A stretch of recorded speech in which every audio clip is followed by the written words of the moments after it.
and we're going to go ahead and get started. My name is Patrice Valentine. I am one of the owners at Profusion Web Solutions. We are a digital marketing, website design, full service, anything you need for the web company located in Ferndale, Washington. I know some of you are local, some of you are calling in from the East Coast, and we just thank you for being here. We're going to try and give you as much information we can to help your website be found kind of during this odd time that we're in right now. Before I get started, I do have a couple of assumptions that I'm making for you on this call. I'm going to say very fuzzy graphic. Don't worry, the rest of the slides will be much more crisp. Some assumptions that we have here is that your site is built using some kind of content management system. And the other assumption is that you have access to it. So I don't know that all the webcams are being shared. I just saw a message that someone can't see the other webcams. I don't know the webcams are actually being shared on this presentation. Mine is not currently being shared right now, but you should be able to see my screen. So if you can just, Bob, if you can just chat real quick and let me know that you can see my screen, that would be the important element here for me to know.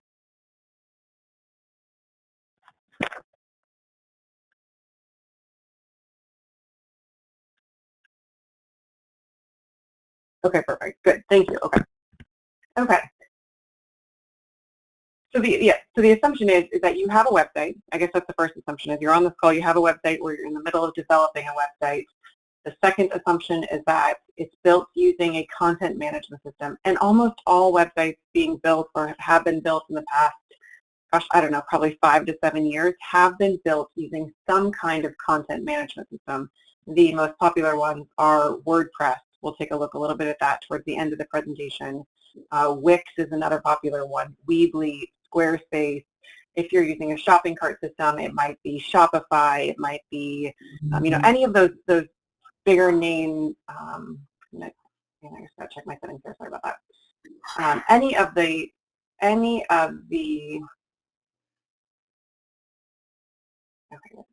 larger, or any sites that are being currently built are typically done on a content management system. So this call assumes that your site has been built or is being built on a content management system and that you have some level of access to it. Okay, so those are the two assumptions that we're making right now. You don't need to be a web developer. I'm not going to teach you how to code anything. So I can code very few things, but that's not what this conversation is going to be about. Okay, so as we get started here, we're going to take a look at, I initially started off wanting to just do 5 things. So I want to talk about the 5 basic elements of search engine optimization. But then I came up with a 6th, and it was so important that I just wanted to add it as a +1. And it's not super techy, but it's the one at the very bottom there. So we're going to talk about the content on your website, what keywords that content should revolve around, and how you can do some very basic keyword research to find out what keywords people are actually using to find you or using to find the services that you offer. We're going to look at the title and the description, which are two, if I get anything technical, it's going to be talking about the title and description, but those are the 2 tags that Google looks at when they're trying to really figure out what your website is all about. We're going to look at what's called the NAP, which is your name, address, and phone number across directory listings to make sure that those are all consistent. And then we're going to have a quick conversation about linking. And that is going to be talking about linking on your site as well as linking off of your site.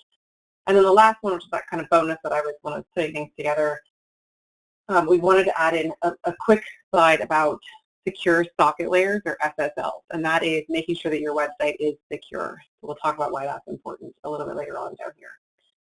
But so let's talk about content. So actually the text that is on your site. Search engines are all text-based. So while Google can actually read images now and that the alternative text on images and movies and audio files, they are generally text-based engines. So if you want your site to be found for a set of keywords or a specific keyword phrase, that text has to exist somewhere on your site.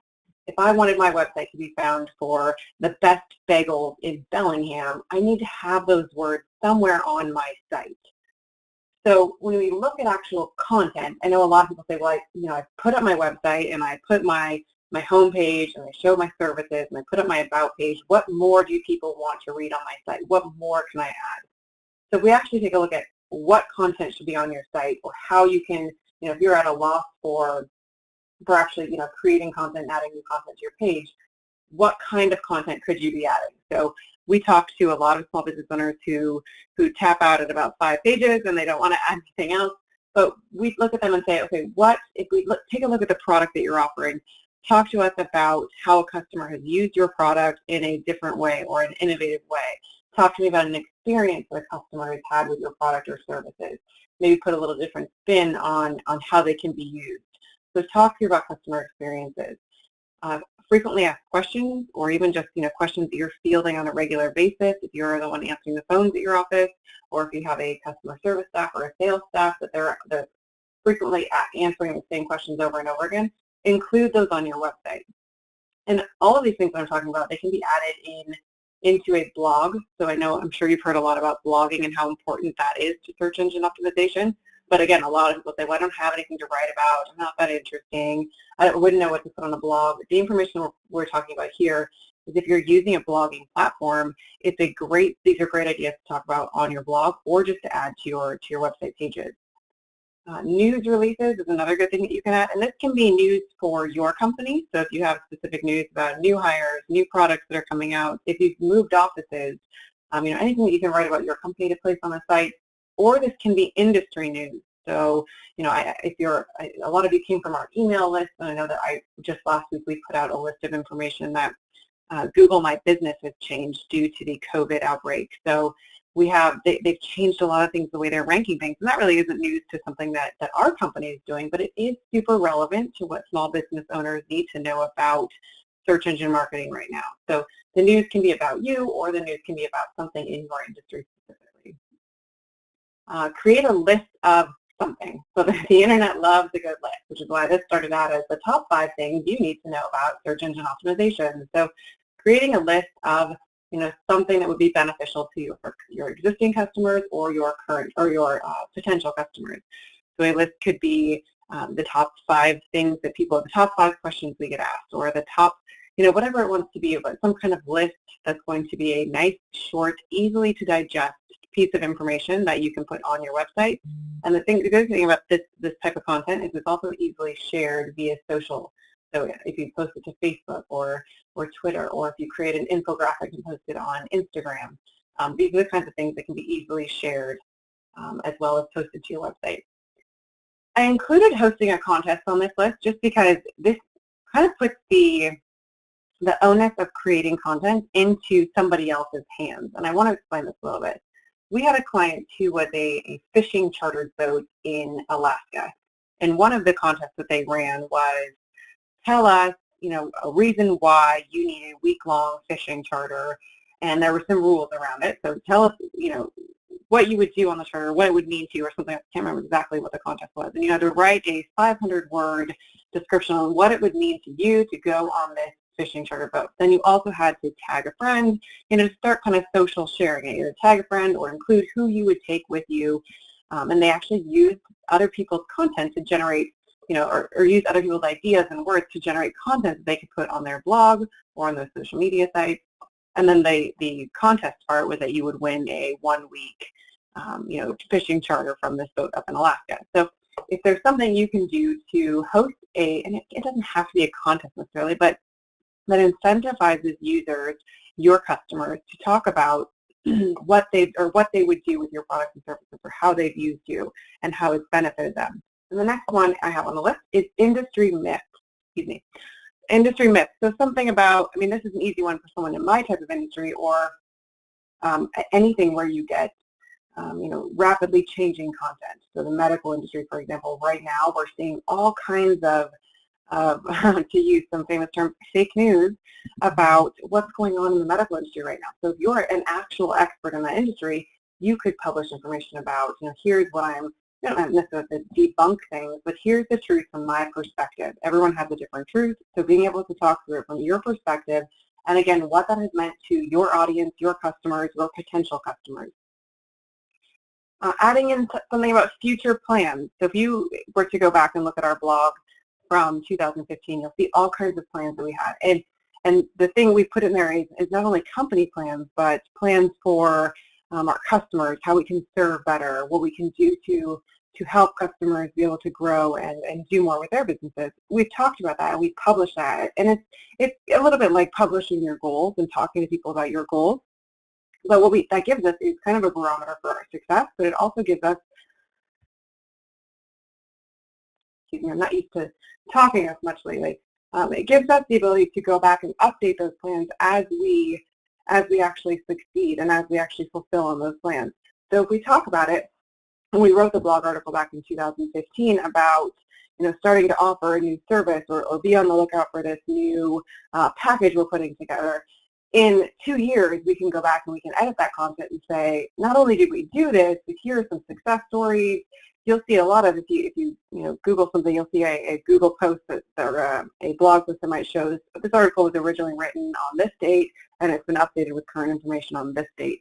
Updating existing content that you have is a great way to be able to, first of all, show the search engines that your content is regularly changing and that you're revisiting the text that's been put on your site. But it also shows your audience that's reading the content that you're still involved, that this is still something you're working on. In your future plans, you might go back and say, you know what, this is a terrible idea. This didn't age well, and then write about why it didn't age well, right? You can put the information on there about things that didn't quite go as planned as well. It's important to note that you're writing content and you're creating content for your users. While the goal is to bring the search engines the goal is to help the search engines understand what your site is all about, but really it's the user who's reading the content that's going to find value in the information that you're putting out there. And then the last option here is keyword-led content. I'm going to talk about what that means on my next slide here. Okay, so keyword-led content.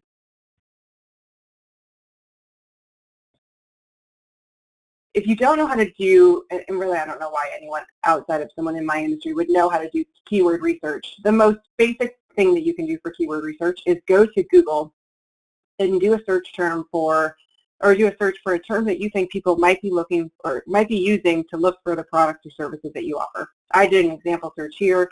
I searched for plumbing services Bellingham. And if you scroll all the way down on Google, so I did the Google search, it pulls up the initial results. And if I scroll all the way down on the page, it's going to say searches related to plumbing services Bellingham. So if you're at a loss as to what to write for, I'm not quite sure how people are phrasing the service that you offer. If you're not sure if they're using plumbing services or plumbers or plumbing contractors, do a search like this and then scroll all the way down because Google is suggesting to you, here's what other people are actually searching for. So in your business, if you're a doctor and you're looking for naturopath physicians in Bellingham or whatever your location is, it's going to give you what people are actually searching for using these terms down here below. Now, if it comes back with no results, then that is a good indicator to you that you need to try a different variation of those keywords. It's just not being seen enough for them to give you other related services or searches. So you're going to want to take a look at this. This is a great way for you to be able to look and see exactly what people are looking for. The other thing this gives you is if you are not sure what to write about. So if if you're a doctor and you aren't quite sure what people might be searching for, do the search for the keywords here and search for naturopath physician, and it's going to give you ideas of other things that people are searching for. So maybe they're looking for holistic medicine, and you can write an article on the difference between holistic medicine and a naturopath physician, and maybe there aren't differences. Maybe that's exactly what you want to be found for, but it gives you the opportunity to say, okay, someone's looking for holistic medicine. I'm a naturopath physician. How can I relate these two so that Google sees the connection between naturopath physician and holistic medicine, and they'll start bringing that search traffic to my website. Again, as we open this presentation, Google is a text-based search engine. All search engines are. So if the text exists on your site, Google will be able to index. Okay, so that's a very, very basic way to do it, is to go to Google, do a search for a term related to your company. You could even search your company name, but you might not get great related keywords. You might just get other company names, but you'll be able to see a list of related searches. Now, for this one, because this is another way you can get keyword ideas, I'm going to actually exit the presentation, which this is when things always go bad, right, when you go into live mode. But what I'm going to do is bring in a search that I did this morning I went to a website called answerthepublic.com. Okay? So answerthepublic.com, and actually let's just go back and we'll do this from the very beginning. You go to answerthepublic.com and you'll see that this gentleman is going to be staring at you right in the face here in just a minute. And he says, discover what people are asking about. And I'm going to say professional web design. It creeps me out just a little bit. And then I'm going to choose where I'm located. So I'm actually in the United States. And we're going to choose English. Okay, so I'm putting in a keyword. Not necessarily, it doesn't need to be related to Bellingham or Ferndale, wherever I'm located. I'm just putting in professional web design, and I'm going to click search so that this guy gets off my screen. But what it does is it's going to pull up, if you're at a loss for, gosh, what keywords could people be looking at me or looking for my site using, or what should I be writing about? You know, if you feel like you've blogged all the blogs and you're wondering what else can I write about, what this search engine is going to give you is if we scroll down, it gives us, okay, here's professional web design, and this is tiny even on my screen. So if we zoom in on this a little bit, so it gives us, first of all, starts off with a bunch of questions. We've got 30 questions here. What do professional web designers use? How much does professional web design cost? How to become a professional web designer? Maybe you don't want to go on that one so much. Let's see, do professional web designers use WordPress? You know, so you have a list of all of these questions on the who, what, or where, all these questions you can answer. And these are great starting blog post topics. So if you don't know what to write about, this will give you a great idea as to what people are actually searching for. So these results are pulled. They obviously don't tell you where they're pulled from, but if I had to take my guess, it's going to be pulled from Google Search Console and then just the Google results as well, probably the suggested results down on the bottom. So it gives you, first of all, the questions that you have here. It gives you some prepositions, so additional things that you can, like this is location, so we've got Bangladesh here and Uganda, but other areas, so we can look for best web designer. So other keywords that you might want to be looking at. Web designers near me, that's going to be a big one for any service type industry. Lawyers near me, doctors near me, plumbers near me. Those are all going to be using the near me term. Let's see, we've got professional website for design. So this just gives you a kind of additional keywords or topics that you could be blogging about. I'm going to skip past this one because I want to get to, let's see, no thank you. I want to get to the alphabetical here, because what this does is it gives you alternate, kind of like those suggested keywords that you were seeing at the bottom of the Google search. This gives you some alternate keywords as well. So we've got professional web design. This is Boulder. So these are all locations. So you do want to filter out. I mean, we're not going to take all of these because obviously I'm not in Boulder, so I'm not going to work with that one. But you can go professional web design examples. Professional web design, that was the one we actually looked for. Web design examples. Website design, GoDaddy. So this would give me a good article or an opportunity to say, okay, how are we different? How is Profusion web design different or better or, you know, whatever than website design from GoDaddy? So it gives us the opportunity to do a compare and contrast article. And this is going to be a term that a lot of people are probably looking for. So it gives you some ideas for keywords. Now, again, you're going to have to kind of go through this with a discerning eye because you're not just going to jump into every single one of these. I'm not going to go and put in, the near me ones are going to be great, but I probably don't care about professional web design pay or job openings or things like that unless I'm hiring a new designer for our firm. But for just the regular search terms that I'm going to be optimizing for, there are some that I'm just not going to want to care about. But this is a very interesting site. So it's answerthepublic.com. You can definitely go there and just enter in your keywords, and it will start helping you generate some of those ideas. If you have plenty of ideas on your own, the other thing that I've done in the past is open up an Excel spreadsheet, and across the bottom in those tabs, put in your services in the tab. So for us, the services would be, you know, hosting, web design, search engine optimization, social media optimization, whatever the services you offer, put those in an individual tab across the bottom of that Excel spreadsheet.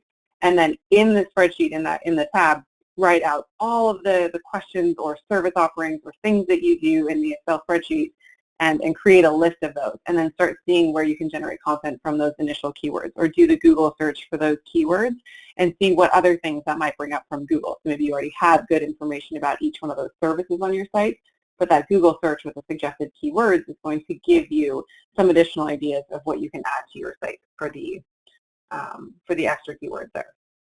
Okay, so now where does, and I'm going to get a little bit into the how-to towards the end of this. I just want to show you what we're talking about first, and then I will give you a bit of a how-to. But so when we talk about the keywords, so and content for both of these things, it's great you have the keywords, so now you have this list and wonderful. What do you do with it? What you want to do with it is actually take those keywords. So I have up a client example here from it's a laser clinic. They do laser hair removal, tattoo removal down in Bellevue, and they're one of our clients. But so you'll see I did a Google search, okay, and the title is what's in blue. It's not always underlined. Unfortunately, I just had my mouse over it when I took the screen capture, so that's why it's underlined. But the rest of them are not underlined, and that has no indication here or there about anything other than that my mouse is on top of it when I took the screenshot. So we have the title is what's in blue, and then the description is right below it. So that little bit of text is right below there. So when you are creating your list of keywords, we have a whole map structure that I'll run you through here in a little bit, but you're going to have your keywords, and you're going to identify maybe, I would say no more than 2 keywords per page. So if you have a 4-page website and you can use 2 keywords per page, you can do a total of 8 keywords for your website optimization. Okay, so that's what we'd be looking at is on the home page, we're going to choose our 2 most relevant keywords that we want to have our site be found for, and we're going to optimize the home page for those 2 keywords. And what we mean by optimize the home page has to do with what's on my screen right now. So setting the title and the description. So for Cadell's, for the site that we have on my screen right now, actually none of these are her homepage, so it's not actually showing the homepage, but that very first one that has the top of the list there where it says laser treatments for men, electrolysis for men, laser beard, and then it gets cut off because you have less than 60 characters. So we've gone a bit more than 60, but the one below it, if we look at microneedling, wrinkle and scar reduction, and then the product they use is called the skin pen. Okay, so those are the titles. So those are the keywords, the website, that very first one, that web page is optimized for laser treatments for men. We've indicated that we've done the research and found that keyword was one that was important to his clients. And then electrolysis for men, that was another keyword that was important. Okay, and then in the description, you've got, we'll talk about what makes a good description here in 2 slides from now, but it's just a real brief summary about what I'm going to find on this page. So let's take a look at a description. First of all, let's see how you could even find yours. So again, I'm going to jump into live mode here, but when you're looking to see what your titles currently are, if we wanted to take a look at that, go to Google and search site : yourdomainname.com or .net, whatever it is. So if we take a look at mine, I've already got it open here. So I did a search, and literally in the Google search bar, did site : don't use the www or anything else. It's just site : yourwebaddress.com or .net or whatever it is. And it's going to show me, here are all of our titles. So web design and development experts, digital marketing. That's exactly what we would want to be found for. Digital marketing and web design blog. And then we have our company name, which again, using the branding, you do want to include some branding. We'll jump back into the PowerPoint in just a second so you can take a look at that. Here we have a landing page. So this is, if you've gotten any of our postcards or any of our marketing that's come through, this is a landing page, which is not a highly optimized page because it's not something that we're really wanting the search engines to find. We're really drawing it from our direct mail campaign. But you can see these first 2 results here are highly optimized. We want to be found for web design and development experts. We want to be found for digital marketing and web design. And blog or no blog, we still want to be found for digital marketing and web design. So you can see, if you wanted to see what your search, what your titles are, and what your descriptions are, just go to Google and do a quick search for site : and then your domain name. And that will show you exactly what Google sees. Now, you might have a couple of things happen when you do this. If you do this search and Google finds nothing, no results, that means Google does not have any record of your site whatsoever, which is a bigger problem. So we want to figure out why Google doesn't even know that you exist. But you might also see that your titles are either all the same, so it might just be your company name, or your titles, you're going to see a lot of pages, sites that have just the page name. So you would see home, about, contact, services, which doesn't really give you any kind of indication as to what services they're offering or what the about is, what is their experience and qualifications. So it doesn't give you any real idea about what the site is for. It just gives you the page title. So take a look at yours, and I think you'll find it pretty interesting. If you have keywords in there and you have your branding in there, that's great, because what makes a good title is the following items that we have on the screen here. So we have it needs to be short, or else you'll see it gets cut off. We saw a couple of the titles that were on that title, that listing that we just showed you, that did get cut off. So you want to make sure it's under 55 characters. It actually used to be 60, and then now they've taken 5 from us, which really doesn't feel like a lot, but it actually is. You don't want to use caps. So it looks, again, it's like a good email, right? Like you don't want to send an email to someone in all caps. It has that shouting indicator. There used to be some school of thought that it would grab your attention, that it would catch your eye, but that just doesn't seem to be the case. It seems to be more of the yelling and kind of like, I can't really read that. I want to be able to see the words and understand what I'm reading. So no caps. You do want to make sure it's relevant to the page. Now what I mean by this is, if, let's see, so the title that's on my page right here, where it's chemical peels. If the title says chemical peels, but you take me to a page about tattoo removal, that there's a disconnect there, right? So your title needs to be relevant to the content that you're sending me to. So if the title is chemical peels, I should be taken to a chemical peels page. And what you'll see is actually, this tells you right here, and on this site, we're going to, here's the home page, we're going to a subpage under aesthetic services called skin peels, frequently asked questions on skin peels, which would make sense for chemical peels. You want to make sure it's relevant. You want to include a keyword. And again, the keyword is going to be what matches on the page. So if it's the case of a chemical peels page, you want to make sure that you're using chemical peels as your keyword in the title. And then lastly, use your brand, include your brand. So this one is Cadell's Laser Clinic, that's the name of the business. So we've got the keyword, name of the business, and location. So this one is a very well written, succinct title that tells you exactly what you're looking for when you first take a look at this title. Okay, so that's how you would write a good title. And again, you got to kind of keep it nice and short. Now, as far as the description goes, so the description is that little bit of text that's underneath the, let's go back to our live view here, this little bit of text here. Now, a word about the description, Google may or may not choose to actually show your description right here. Google may decide that your description is fine, but I'm going to, instead of showing that description, I want to grab a bit of content or text from the page and throw the content from the page up there. So while it is a best practice to create your descriptions and write them well and write them for your reader to see, you never know what Google is going to do, really, and they might throw in something else from your website altogether in here, but it's a good best practice to make sure you write your description. And when you write it, again, it's got to be somewhat short, so it's going to be about the length of a tweet. It's going to be under 155 characters, so that, or else it's going to get cut off. And what you want in your description is to have a very brief but readable overview about what you're going to find on this page. So again, going back to the chemical peel example, we want to make sure that we're not talking about tattoo removal or hair removal. We want to talk about whatever a chemical peel offers, whatever the benefits of that chemical peel are, or why they're better or different. Give me a compelling reason to click on your ad. If it's 10% off chemical peels in April, put that in there. Put that in the description. It's easy enough to be able to go in and change to where you can, kind of tweak it as things go on. Now, a disclaimer about if you're going to throw an offer into your description, make sure that you update your description on a regular basis, because there's really nothing worse than a description that is misleading. And then again, include your keywords. So I've got a good one up on the screen here. Again, a company that we've been doing work for. They offer residential HVAC services, and for them, honestly, right now with everything that's going on, they should be, and they might be. We don't do their paid ads, but they should be running information on clean air in your home, right? But if we're simply looking for HVAC, we're looking for residential HVAC.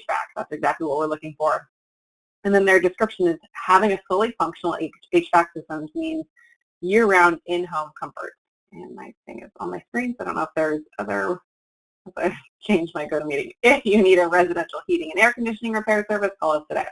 Okay, so we've got heating and air conditioning. It highlights, this is actually what I searched for, so that's why those are highlighted, or they're bold, excuse me, not highlighted, because I did a search for HVAC repair there in North Carolina. So that's why those terms are in bold there. But so the description gives me a quick view about what I'm going to find on the page, and it gives me a compelling reason. It means year-round comfort in your home. That sounds reasonable. It sounds like something I would want, particularly if my air conditioning just went out and I'm sweating my butt off in my house, or if my system just stopped working. Then it gives you a reason why you would want to click on that particular ad there. Okay, we're going to move into something a little bit different from titles and descriptions, and then we're going to jump back into titles and descriptions towards the end of this. But what we want to talk about now is that fourth bullet. I think the fourth bullet that I had on my initial screen, fourth, I think, maybe third. But we're going to talk about the nap, which is your name, address, and phone number, not what you do in the afternoon. So your name, address, and phone number, this has to do with all of these citations across the web that have your company listed in their directory. So if you've been in business a good length of time, we've been in business almost 18 years, maybe actually 18 years now, where directories used to be like the go-to thing to do for search engine optimization. If you wanted to rank well in the search engines, you basically just had to get your site to rank in all of the directories, which really only meant you had to go submit your site, your company name, your address, phone number, and your website address into the directories. And all of those links from the directories, Google would see all of those links and say, huh, this website has a ton of links coming in. It must be a really important site. Let's rank it well in the search engine. Well, obviously, Google has gotten smarter over the years and has seen that doesn't necessarily mean that this is a good or relevant website. However, directories still play an important part in search engine optimization. And here's why. So you have, and I have a screenshot on my screen, but we'll talk through that in a second, but directories are still relevant, not necessarily for the links anymore, but as now a source of traffic to your site and trust. So if I go to Yelp, Yelp is a great example of a directory, and I see your company is listed there, that bodes well for your company. So you're a legitimate company. It just kind of helps say, yep, okay, this company exists. They have a listing here. It's not going to do any harm to your site unless you have a bunch of negative reviews that you haven't responded to, but that's a topic for a whole nother session. But having your company listed in all these directories is actually going to be a source of trust and traffic for you. With that being said, if we're looking at this strictly from a Google point of view, from a search engine point of view, Google is really looking for your name, address, and phone number to be consistent across all directories. So this used to be a challenge. We've been in multiple locations in Bellingham and now in Ferndale, which is a struggle. So everything had to get changed from Bellingham to Ferndale, which is a quick, 2-mile drive. But for Google, they're different areas. And then we moved across the street from our old office location on Main Street to a new office location on First Avenue, literally across the street from each other, but the address changed. So when things like that change, and even you can see, if you look at my PowerPoint right now, so we're listed as Profusion Web Solutions, and our physical address is 5667 First Avenue, right? And I have it there as First. It's not spelled out F-I-R-S-T, and Avenue is not spelled out. It's A-V-E, period. So the interesting part here is that if we had our name, address, and phone listed in Yelp, and we were listed as 5667 First Avenue spelled out, either First or Avenue spelled out, that is going to be different. That is going to be a inconsistency in our listings. The goal of the directories is to have all of that information be exactly the same. Now, if you want to see a check like what I have here on my screen, you can go to scan.profusionwebsolutions.com, and you will have to fill out a bunch of company information. And usually, as a marketer, we like to require the least amount of information as possible, but the whole reason we need your company name and your company phone number and your company address is because we run it across all of these different directories to see where there are some inconsistencies. So that's why if you go to scan.profusionwebsolutions.com, you'll get a report that looks like this that shows you what addresses or what information is consistent with what you put in and what is not consistent with what you put in. And now your choice at that time, so you can see I have 2 of mine that are inaccurate. So what I need to do is to go, and we have a service that will do this for us. It's called the Real-Time Presence Enhancement. That's the page you're going to go to on our site. But if you don't want to pay for the service, you could go then to the different directory or search engine that has your listing incorrectly, claim it, and then change it and update it with the correct information. So it is a service that we offer, but if you want to do it manually, by all means, go do the report here and then figure out where it's incorrect and make those changes. Just go to those different areas and make those changes. Okay, so don't be scared if you go to scan.profusionwebsolutions.com. We're not going to do anything with the information you put in there. It's literally, we just need that information for the listings to make sure everything is consistent across the web. Now, I have a little star in the lower left-hand corner. which indicates that maybe it's not very important because it's a tiny little star down there. But you, the benefits, so not only having your NAP consistent across the web, not only will that benefit you in the search engine in Google, it's also really going to benefit you with voice search. So if I talk to my, I'm going to mute my Alexa so that she doesn't respond to me right now. But if I talk to Alexa and I say, Alexa, is People's Bank on Main Street open today? She's going to take a look at the different directories and all of the different consistencies, and she's going to say, okay, yes, I see a People's Bank on Main Street in Ferndale, and then she's going to look for the hours that are listed. Typically, it's going to be either in Google My Business, which we have a whole session coming up on that. It's at the end of the month, your Google My Business listing. So you want to make sure everything is very consistent. So if she can't find you, she's going to tell you that I can't find that business, or I don't have that information, or would you like to try another search, or I found this on the web for you that might not even be the business you just looked for. It might be something completely different. So with the number of voice search the number of voice search things happening right now, you're going to want to make sure that your information is correct on your name, address, and phone number across the directories in order to make sure that any voice search that might be coming your way is actually going to get sent to your business and not to somebody else. Okay, now we're going to jump into linking, which this is like the boringest slide. I'm sorry, because this is actually important information. So although it's just black and white, so here's linking, the important thing about creating links. So when we just talked about directories, in the old days, directories used to provide you with links to your website, which would, again, it looked like a little vote for your site as far as Google was concerned. It was, hey, this website is great, and we're going to vote for them by linking to them. That's what Google would see it as. And now we're going to talk a little bit about two different kinds of linking. You have on-page links and you have off-page links. I'm going to quickly talk about off-page and then we'll jump back into on-page. Your off-page links are going to be things like what we just looked about with the directory. So that is going to be links coming to your website from other sites. I want to make sure we are clear that there are still companies out there that you'll get emails from, and I'm sure if you have a contact form on your website, they will have put in, they will have filled out the contact form that'll say, we can get you hundreds of links for $49 a month, or $99 one time, and it gets you 1,000 links to your website.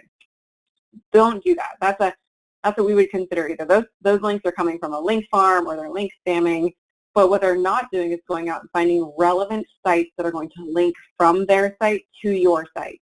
Now, what a relevant site might be is, let's see, Profusion Web Solutions, my company, is a woman-owned company, and we are a member of the Women's Professional Network here in Bellingham. The Women's Professional Network has a directory listing that shows all of their members. Guess what? In your directory listing, you can put in your name, your address, your phone number, and a website address. So enter in your web address and have it linked to your site, and that way you are creating a link, and that is a very relevant link. An industry association, a chamber of commerce, if you've provided a testimonial to someone that you've done and asked them to include your web address, you get a link from someone that you're doing business with. Those are all what we would consider very relevant and important links to get. And I'm shocked. I'm always shocked when I work with people and I ask them, well, what associations are you a part of? And they say Chamber of Commerce, the DIA, the Building Industry Association, the Women's Network, this trade organization. And when we go look at their profiles have 0 links. They have the ability to do it. They just haven't gone through and actually done it or asked someone at that organization to make those link updates for them. So that is a very easy place to start, is to get those links from any organization that you're a member of. Get those links in your profile and actually send them to your website. The other way you can generate some off-page links, so linking from another site to your site, is to read industry-relevant blogs and comment on them. So if you are, again, I'm going to go back to my doctor example. If I'm a doctor and I'm a naturopath, and there has been if there's a vitamin company that I really recommend, and I use them, and I recommend it to my patients, if they have a blog post about, a new study on a vitamin or something, I'm going to go to that post. It's relevant to my industry. It's on the vitamins that I use for my patients, and I'm going to comment on, hi, Dr. So-and-so here from Bellingham. My naturopath patients have had great success with this holistic medicine, And there, I'm using the two words that we initially talked about, right? Naturopath, holistic. If those two things are the same and you want to be found for both of them, I'm now including both of those in my comments.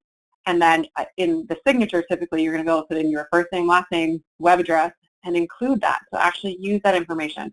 It does take a little bit of time, but a lot of times, and I don't know about you, but I read industry blogs all the time to stay relevant on what's happening in my industry, to look at some myths that are being debunked, or for me to say that's not true, things that, but we're all reading, right? We're all online, so use some of that time where you're reading information about your industry and comment, or on a complementary industry. So again, if I'm a doctor and maybe there is a preschool that if I'm a pediatrician, I might be looking at different affiliations that I might be able to go and say, okay, this preschool is really near my office, and I know that most of my customers come within a 5-mile radius.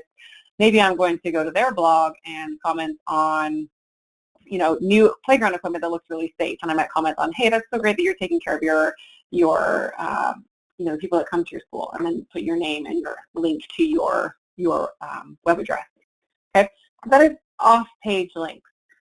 Let's take a second to talk about on-page links, and I'm going to actually jump to this next screen here to really explain what an on-page link is. So I used up earlier in the description example a company called Sylvester and Cockrum, and they are an HVAC company in North Carolina. They do commercial and residential HVAC services. Part of their search engine optimization was we had to make sure they had all of these pages and they had tons of great information, but there was no what we called an on-page linking strategy from one page to the next. So all of this was text, and it's great text, but what we had to do is actually go in and create links. So all of this green text, the green text is actually a link to another page on their site. So we're on the commercial services page, and if you read this, Sylvester & Cockrum is the leading provider of commercial and industrial HVAC. If we were to click on that, it's going to take us to the HVAC, the actual commercial HVAC page. And they're also a leading provider of commercial plumbing. This is going to take us to the commercial plumbing page. So a lot of people you'll see on their websites, they say, click here to go to the commercial plumbing page, and they link the words click here. If you do nothing else from this call, try to banish the words click here on your site. There are times where it's appropriate, but it really does not help at all with your search engine optimization. So if you have a service that you're linking, use the service term as the link, because Google sees, oh, this word, commercial plumbing, is a link to a page that's all about plumbing. That must be incredibly relevant as far as an internal linking strategy goes. As always with search engine optimization, you don't want to overdo this. So, back again, we've seen a lot of things, and there used to be people who would just create a whole list, and you'll see it with locations. So on service pages where if we cover a large area for a location, so we cover Ferndale, Bellingham, Linden, Everson, Sumas, you'll see those that gets repeated on every single page. So there can be a point where it's too much. You're putting too many keywords or too many different types of things, too many different types of ideas on a page. You do want to kind of focus it. So we wouldn't want to make everything in this paragraph a link. We wouldn't want to, or else then it gets a little bit confusing to Google. So what is this actually all about? But right there we have 4. So there's 4 different links. We have HVAC, plumbing, electrical, and then we have down below where they are a reliable mechanical company. So there's 4 links on that page, and that is a good linking strategy. And again, this assumes you have the ability to kind of go into your own pages and create some links. But linking from your site pages to your site pages is a good internal linking strategy.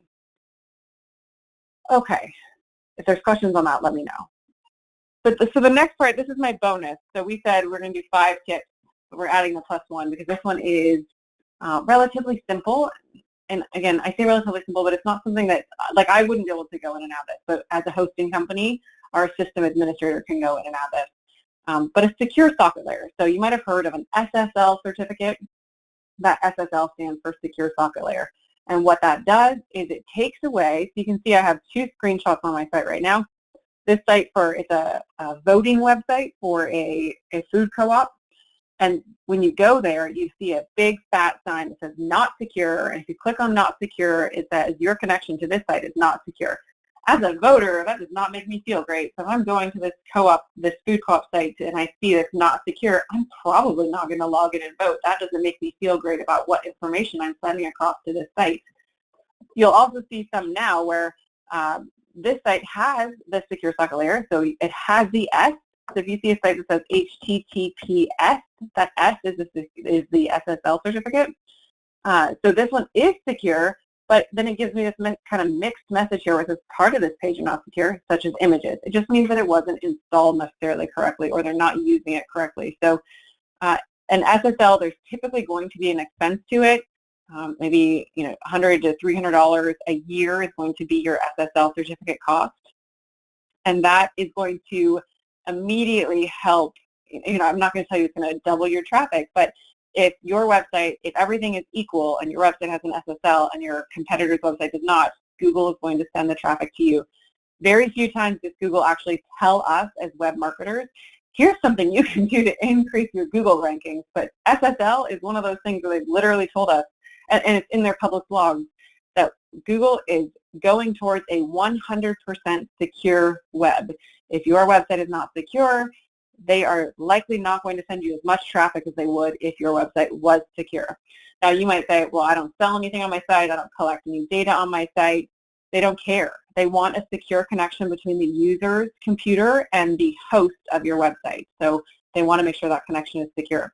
So again, typically this is going to be something that your hosting company is going to help you provide, and there will likely be a charge for it, so just know that. But it is something that is typically an annual cost, and something that you really don't have to spend a lot of time doing other than making a phone call saying, hey, I need this SSL certificate installed. And if you have any questions more on that, on how you can get that on your site, let me know. But that is something that easily that can be done. Now, I'm going to jump real quick. I want to show a couple how-tos, but before I do that, in case somebody wants to jump off, or in case you need to jump off the call right now and you don't want to see the how-tos, if you were just in this for more strategy than actually implementation, I'll let you jump off now because I am going to jump into just 2 quick how-tos, and it's going to take just 5 minutes or so. But I do want to let you know that we have an SEO template, so it's in Excel, so you do have to have Excel or a reader for Excel in order to be able to see it. But what it's going to do is it's going to, and I have it open here, so let me, it's so basic, but this has helped me tremendously. So if you want a copy of this, we'll send out the SEO template for you. But basically what it does is it helps you create a plan. So you're going to put in, you don't even need to type here. I added type in case you were doing a blog post versus a web page. That would give you, or a product page, for example.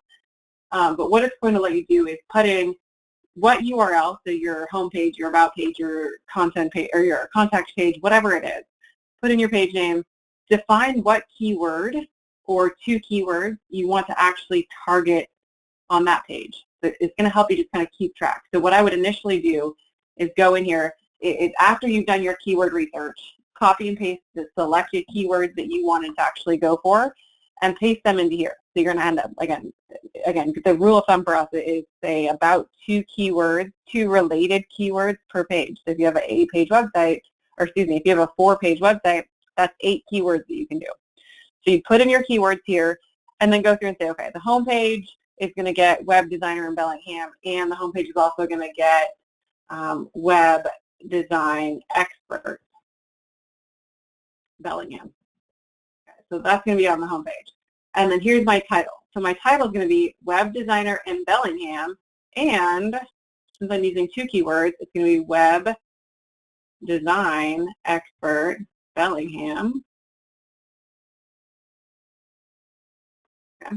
And then we'll want to see what the word count is on that. So it looks like we've got a 52 character, and we have it up to 70, and I need to change that because, again, it's down to 55 now. So I'll change that and update it before I send it out. But that'll calculate for you how many characters you're actually using. Here's your description, and again, it's going to calculate your the maximum number of characters that you've used. So 150 should be what you're going for. This one has 119 characters, so I could use more. If I wanted to add in some more, I could put in some more. And then that's where I would stop for you guys. For just the title and the description, use those. And the rest of these fields you can hide for now, because it's just not going to be something you're doing unless you're actually going in and doing some full page optimization, which we can talk about at a later date if you're interested. But just the title and the keyword. So this will help you kind of build it out, and that way you'll make sure that your character lengths are correct, that you are using all of the keywords that you wanted to target, and that you're using all of your pages. Okay, so we can send this out, but that'll help you plan out just your title and your description. Okay. Now, if we jump back into the how-to, so a lot of people, not a lot of people, WordPress is the #1 website building platform right now. We use it. We have sites with hundreds of sites, thousands of sites on WordPress, which is why I chose to kind of target WordPress as an example of what we're looking at here. WordPress, if you want to edit your title and description yourself, what you're going to first do is you have to install a plugin for this. So it's not inherently built into WordPress to allow you to edit these options. So you're going to install a plugin or ask your host or web developer to install a plugin called Yoast SEO. It's Y-O-A-S-T, SEO, and it's right here on the screen. Once that's installed, it's free. There's a free version of it. There's also a pro version of it that kind of gives you a few more features, but the free version will get you to do the titles and the descriptions. So you'll go install Yoast, and then you'll go to Pages, All Pages, and once you're logged into WordPress, then you're going to click Edit on the page you want to edit, and then you're going to scroll all the way down towards the end of the page, and you're going to see what looks like this. So what this shows us is here's our Google preview, and then if you click on Edit Snippet, it's going to allow you right down here to edit the title, and then if I was able to scroll down more in my screenshot, which I'm not, you would see the same type of editor available to edit your description. So this is your description here, this is your title. Okay, so it gives you the ability to actually go in and edit that information. Again, we're choosing, I don't actually think this is a live one anymore. We are a digital agency. I use the company name here, and then here is the keyword. If I was doing this on your site, I would probably tell you to remove about us because no one cares when they're searching for that term. So that's how you do it, and then just make sure you click Save, and then that will show up now in your search or in the search results page for Google. That'll be your new title for the page. You do have to do this on every single page. So you want that unique title and that unique description on every single page. So again, that's why you would usually start out in that Excel spreadsheet, make sure you have everything nicely laid out there, and then go in and actually update it on your site. That way you can just copy and paste it. Okay. And then the other one I wanted to show a screenshot of is our proprietary platform called the Ultra Internet Solution, or UIS. I think we have a few people on the call today that actually use this system too. So it's just as easy, except for you don't have to do the extra step of adding a plugin. This is already there built into the site. So log into your site, click on Inner Pages, whatever page you want to edit, click on the page name, and that'll bring you into edit mode. And then click on SEO parameters. That's this tab at the top. And then just enter in, here's your browser window title and your meta tag description. Those are the two fields you want to enter in there. There is a counter, so it's, I cut it off, unfortunately, in my screenshot, but there is a character count that shows you how many characters you've used. So you just want to make sure you keep it nice and short and sweet and using a keyword. So that's how you do it in both of those platforms. Again, Yoast SEO for WordPress, and if you're on the UIS system, it is built in. Okay, so that was, wow, I feel like I spoke really fast, but we have 5 minutes left before the hour is up. I know Bob just asked if anyone had any questions, but I want to open it up for questions. So if you have any, again, that chat function on GoToMeeting. If you have any questions, now is a great time to put those in there. I did actually see a question before on one of the registration forms. So the question was, I'm not going to be verbatim here, but the question was, what if I have a website that was, I'm going to call it a canned website, like an industry-specific website, so it's a template site, and then maybe the content is shared, industry-wide. Typically, for a site like that, so my answer is going to be as long as it's on your own domain name. So if it's yoursite.com and you're not on somebody else's domain name. So if you have your own domain name, they typically will provide you with access to the content. I would suggest you go in there and tweak the content a little bit. So if you're in New Jersey, go in and add some local flair to the content that they've created for you, that canned content. Go in and add a little bit of your own personality, a little bit of your own flair into that content. And then typically they will allow you to change the title and the description, and just change the title and description again to fit your locale. So geographically where you're located, or if your vernacular is a little bit different from what they've put on the page, then go ahead and change it to whatever you're actually selling or services you're calling them. So typically it should be fine even if you're using a canned website, but you're going to want to customize the content and then go ahead and go in there and update the title and description as well. I saw a question about Squarespace. Yes, Squarespace offers the same thing, and I think it is built in as well. I'll take a look at who asked that question, and I can send you a screenshot of where to go in and edit this in Squarespace, but I do believe it's built into Squarespace, and you don't need one of their premium add-ons. And again, you're just looking for, I think it's under the metadata in Squarespace. I think it's under settings and then metadata, but I will double check that. But Squarespace does allow you to edit the title and the description as well for the pages as well.